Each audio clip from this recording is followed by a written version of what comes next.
37,1 milímetros de chuva em 2 dias. Em muitas cidades brasileiras, seria apenas uma tempestade forte. Em Tocopila, isso superou 7 anos típicos de precipitação. Era 18 de agosto de 2026. Gravações feitas por moradores mostraram a chegada repentina da lama. Mas aquelas imagens revelavam algo além de uma inundação comum.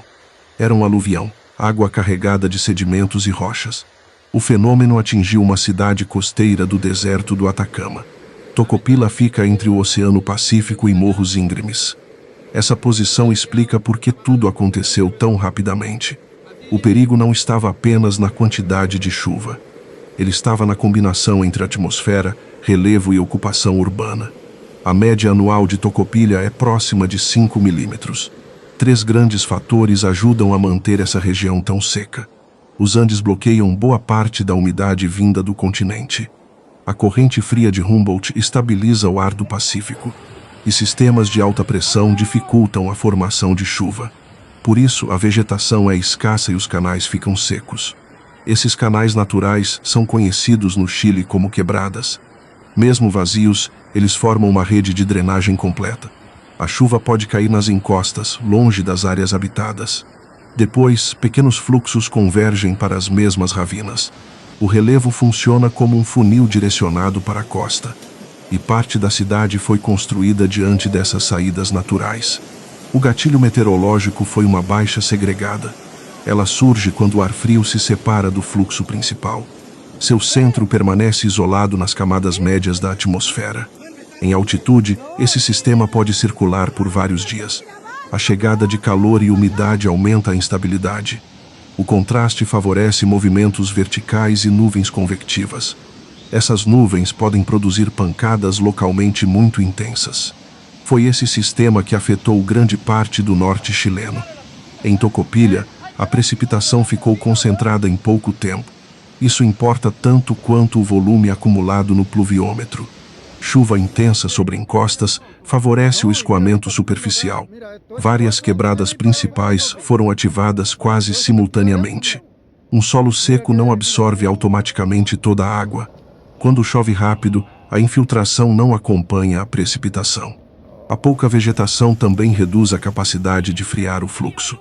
Durante a descida, a corrente incorpora material das encostas. Areia, cascalho e fragmentos de rocha aumentam sua densidade. Essa mistura possui comportamento diferente da água de uma enchente. Ela transporta mais massa e exerce maior pressão sobre obstáculos. Por isso, um aluvião pode danificar estruturas muito resistentes. Ao chegar à área urbana, o fluxo procura as menores cotas. Ruas e passagens acabam funcionando como canais improvisados. O sedimento permanece depois que a água perde velocidade. É por isso que a limpeza pode durar muito mais. A emergência se desenvolveu em diferentes setores de Tocopila. Alertas do sistema SAI foram enviados aos telefones celulares. Cerca de 2.000 pessoas receberam ordens preventivas de evacuação. Elas deveriam abandonar os caminhos prováveis dos fluxos. O governo declarou o estado constitucional de catástrofe na província. A medida ampliou os recursos disponíveis para a resposta. Deslizamentos e sedimentos bloquearam os principais acessos terrestres. Durante a fase crítica, a cidade ficou praticamente isolada. O transporte aéreo passou a ser considerado para levar ajuda. Outro problema surgiu dentro do presídio de Tocopila. 540 detentos precisaram ser transferidos. A operação mostrou como a emergência atingiu infraestruturas críticas. Uma estimativa preliminar indicou impactos em 60% das casas. Havia imóveis inundados e construções atingidas por lama e detritos. A gravidade dos danos variava entre os diferentes setores da cidade. Até aquele balanço, Tocopila não registrava mortes pelo aluvião.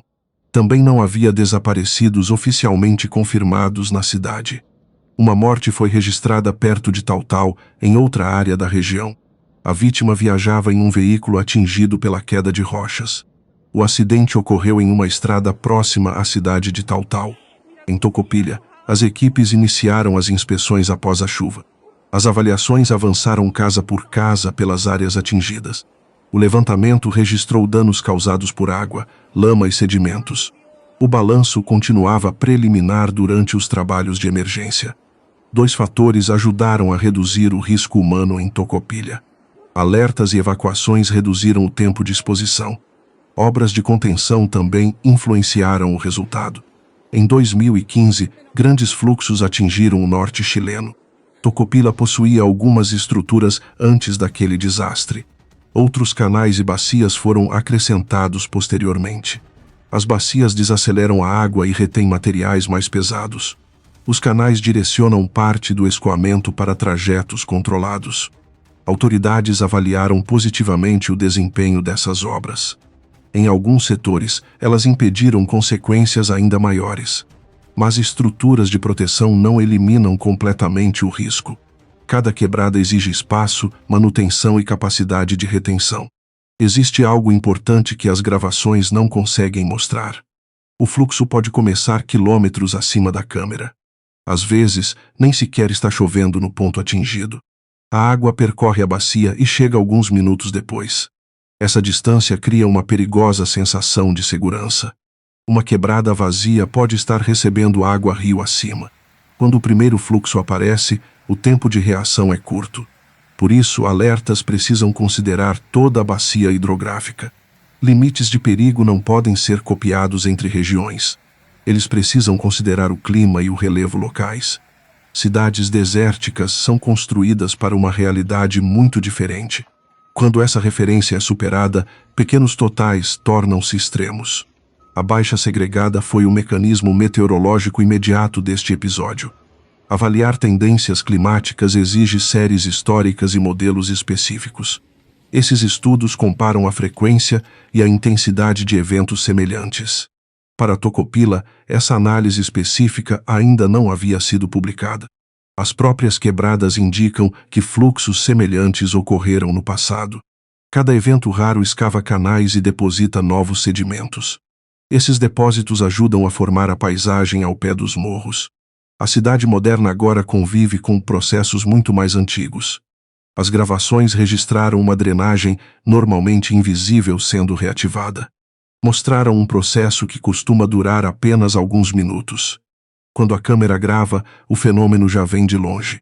É esse contexto que transforma uma gravação em compreensão. Agora Tocopilla entrou na fase de limpeza e avaliação. Estradas precisam ser liberadas e estruturas verificadas. Os sedimentos removidos também mostram quanto material desceu dos morros. O levantamento oficial definirá quantas casas exigirão reconstrução. Mas a principal explicação do evento já está clara.